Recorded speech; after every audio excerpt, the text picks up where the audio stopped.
¿qué tal? Buenos días, buenas tardes o buenas noches, según el momento en el que cada uno de ustedes se conecte. Estamos aquí el doctor Heriberto Vega y su servidor Arturo Navarro, que somos profesores del curso de Ética, Identidad y Profesión. Hola, ¿qué tal? Buenas tardes, buenas noches, buenos días. Pues es un gusto poder tener esta primera videoconferencia con ustedes. Agradezco al doctor Arturo Navarro pues esta posibilidad de hacer un trabajo conjunto y vamos a trabajar acerca de la distinción entre la ética y la moral. En el curso ustedes tuvieron la posibilidad de entrar a un diálogo entre ustedes sobre los conceptos ética y moral, y ahí encontramos que es necesario hacer algunas precisiones porque frecuentemente los términos se confunden y entramos en un terreno pantanoso. Sin embargo, este es el elemento central del curso desde el cual se desarrollan después los demás contenidos. Dejo al doctor Heriberto la presentación de esta primera distinción.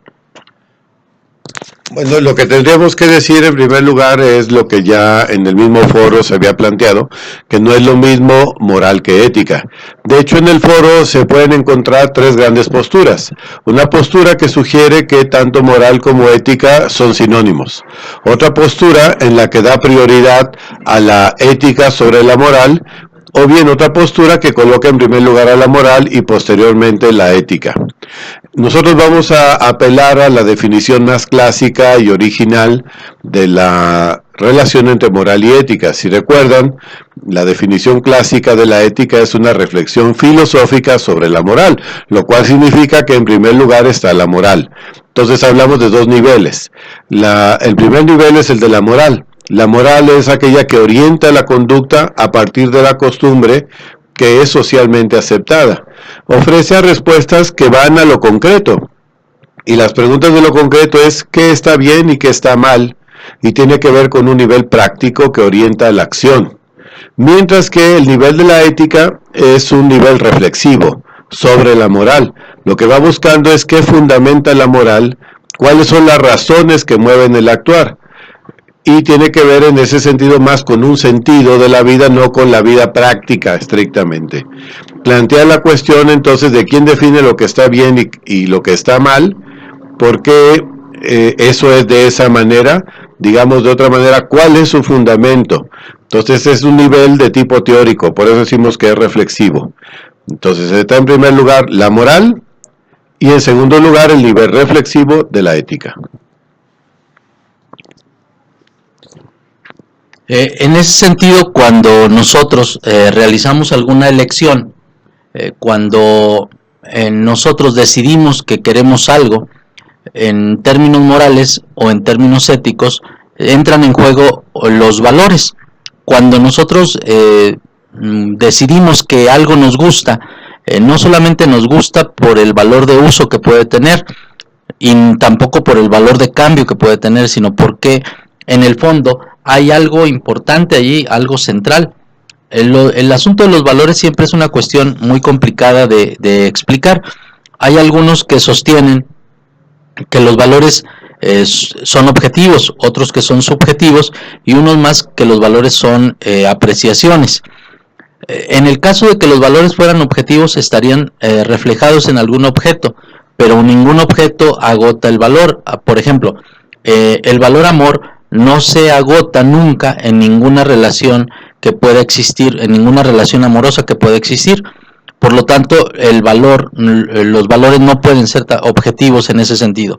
Tampoco pueden ser absolutamente subjetivos, porque entonces perdería la posibilidad de un acuerdo. Pero los valores son apreciaciones y desde esas apreciaciones de carácter un tanto subjetivo orientan nuestra conducta. Van señalando derroteros por donde podemos conducirnos. Así, por ejemplo, cuando ustedes eligen o eligieron su profesión, su carrera, la eligieron porque detrás había una serie de valores, no solamente había la posibilidad de ganar algo o algo más que si se hubieran desempeñado en otra profesión. Hay una serie de cualidades, de características que hacen que aquello sea apreciable. Y bueno, tanto en la moral como en la ética siempre aparece el tema de los valores como un elemento decisivo para elegir las cosas que elegimos. Por lo tanto, con estos datos que hemos tenido, entonces podemos decir que una persona, entonces, cuando actúa moralmente, pues opera sobre la realidad, conforme a las costumbres, los valores, los principios establecidos, aceptados por la sociedad. Por eso decimos que la moral es colectiva. Mientras que podría actuar como fruto de una reflexión ética cuando lo hace por convicciones, por principios, sí, pero que ha analizado, discernido, valorado. Y en ese sentido, cuando alguien hace una reflexión ética sobre su moral, lo que va a tener es posiblemente un cambio de moral, o lo que podemos decir de otra manera, una moral reflexionada, ¿no? Y obviamente la ética, una vez que adquiere esta nueva moral que es reflexionada, le volverá a hacer preguntas y le volverá a cuestionar sus fundamentos. Bueno, ahora el siguiente paso es entender, que es muy importante, cómo aprendemos a hacer juicios sobre el valor moral de las acciones. Frecuentemente, o seguramente que ustedes y yo, el doctor Heriberto, nos hemos enfrentado a la situación de tener que valorar algo, tener que elegir algo, y lo hacemos en función de una determinada valoración. El asunto es que no siempre nos queda claro desde dónde podemos elegir. Recuerden ustedes una situación de estas situaciones cotidianas. Llegan ustedes, van conduciendo su coche, llegan a una esquina y una persona avienta un chorro de agua sobre su cristal y un trapo mojado. En ese momento él está dándoles un servicio que ustedes no solicitaron, el servicio de limpiar el parabrisas. En pocos minutos ustedes tienen que decidir, o en pocos segundos probablemente, tienen que decidir si le dan una moneda o no, o incluso si aceptan el servicio o no. Pero los filósofos no vienen en ayuda nuestra. Así hayamos cursado un doctorado en filosofía, en ese momento, para tomar la decisión, ningún filósofo va a venir a decirnos qué está bien o qué está mal, sino que operan nuestros criterios, nuestros valores, nuestra manera de percibir la realidad, pero no siempre nos queda claro.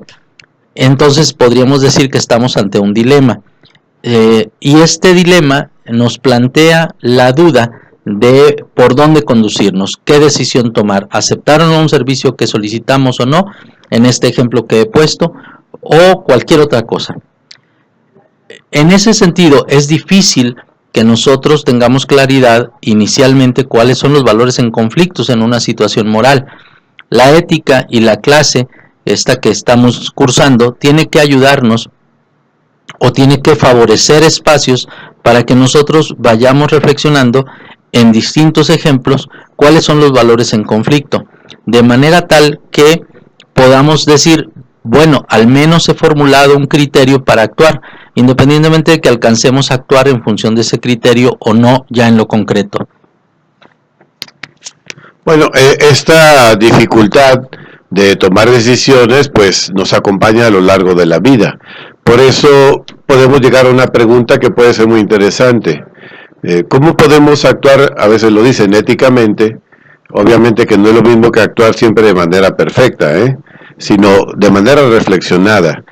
Y en eso, en la historia de la filosofía, lo que encontramos de parte de los filósofos son orientaciones distintas y formulación de criterios diversos que pueden orientar la moral. Ahora, es importante considerar que aunque hablemos de los filósofos que a lo mejor vivieron hace 30 siglos, no significa que ya su pensamiento ha terminado. Tan importante es que los seguimos citando, que siguen estando presentes y que nos orientan todavía como para pensar en nuestro propio actuar en nuestra vida. Hay algunos autores que han planteado que el fundamento puede estar en buscar actuar siempre haciendo el bien. Para otros el fundamento sería el amor al prójimo, o bien buscar el bien mayor. Para otros sería cumplir con el deber. Otros han planteado que se trata de buscar la felicidad.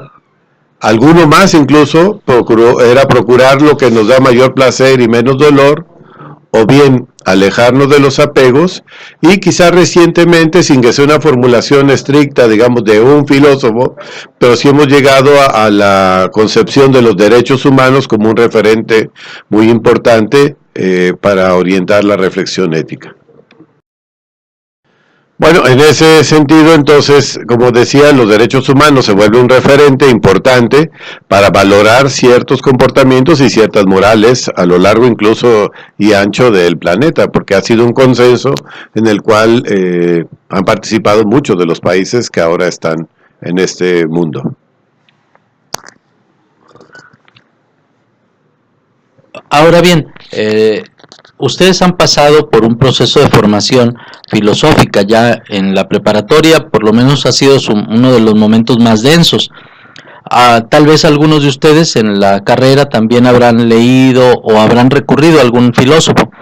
Bueno, si ustedes revisan, cada filósofo tiene una propuesta de cómo convivir, de cómo finalmente conducirnos en las relaciones con otros. Podríamos decir que hay de éticas a éticas.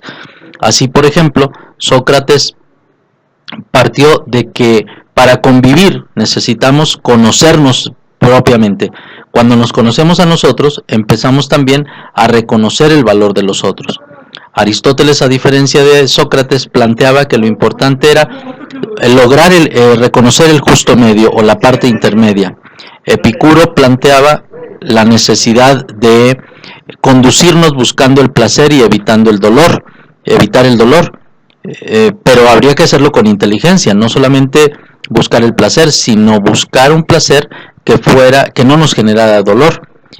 Así, por ejemplo, imagínense ustedes que alguien que le encanta la bebida tendría que moderarse en la bebida para poder combinar placer y evitar dolor. Otros pensaron que lo importante era dudar para encontrar la verdad. Y unos más que el centro eran los proyectos como la libertad, que era importante pensar en la cuestión de armar un proyecto evitando que otros tomaran decisiones por nosotros, como Sartre. Sartre señalaba o pensaba que la mala fe era depositar en otros la decisión que nos tocaba tomar a nosotros. Si seguimos rastreando, nos encontraríamos, por ejemplo, con Wittgenstein, este filósofo que planteó que las palabras finalmente no tenían contenido, sino que nosotros los llenábamos de significado, eran como cáscaras vacías donde nosotros le íbamos dando algún contenido para poder convivir. O bien otros que son más cercanos a nosotros, como Marx, que quizá todos lo conocemos, que nos habla de esta moral burguesa contraria o en oposición a la moral proletaria, ¿no? Y además con todo el cuestionamiento tan fuerte que hace del sistema económico y cómo este genera precisamente estas dos clases, con cada una con una moral, ¿no?, justificada por su propia posición. O Nietzsche, que va a criticar totalmente la cultura de su época y va a hablar una distinción importantísima de la moral de esclavos y la moral de señores. El esclavo de alguna manera sometido y el señor haciendo un poco lo que quiere gracias a esta relación en cierta forma de esclavitud, o sea, esclavitud en la sociedad, no es que fuera una sociedad de esclavos, esclavo el que no se atreve a comportarse bien. Eso se parece mucho a Marx, ¿no?, cuando sugieren de alguna forma que hay una moral que nos tiene, digamos, oprimidos, que nos tiene no con la posibilidad de desarrollarnos todo lo que podríamos hacer. Y en nuestros tiempos, Aranguren, que habla de una distinción entre una moral vivida y una moral pensada, que sería un poco esto que ahora estamos sugiriendo, ¿no? La ética como esta reflexión sobre la moral en la que todos estamos metidos y que podría llevarnos a una moral que, así como dice pensada, sería una moral reflexionada, ¿no? Como ven, ahí vamos viendo en estos últimos autores oposiciones, ¿no?, entre distintas formas de vivir la moral. Y la última parte entonces sería poder revisar cómo es que surge la moral, ¿no? Y para eso, pues, el doctor Arturo Navarro nos hará esta exposición. Cuando ustedes y yo nacimos, cuando cualquier ser humano nace dentro de una cultura, dentro de una sociedad, dentro de un pequeño grupo humano que es la familia. En ese grupo humano ya hay una moral, es una moral vivida, que podríamos llamarla código moral social. Es decir, el código moral social es el conjunto de comportamientos que consideramos valiosos en una determinada unidad básica como la familia. Y en función de ese código moral social se nos va educando. hasta que cada uno de nosotros nos damos cuenta de que podemos tener un código moral personal. El código moral social en ocasiones tiene la pretensión de convertirse en la moral, es decir, en una teoría que valga para todos, y entonces queremos que los otros, o se valora mucho que los otros, incluso fuera de nuestro ambiente o círculo familiar, vivan esa moral, esa misma moral, ese mismo código moral social. Y cuando nosotros tenemos un código moral personal que coincide con el código moral social, resulta significativo que somos apreciados y valorados porque nos comportamos como lo señala el grupo.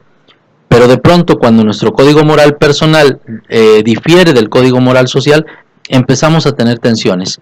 La moral surge como una búsqueda de que todos compartamos el código moral social.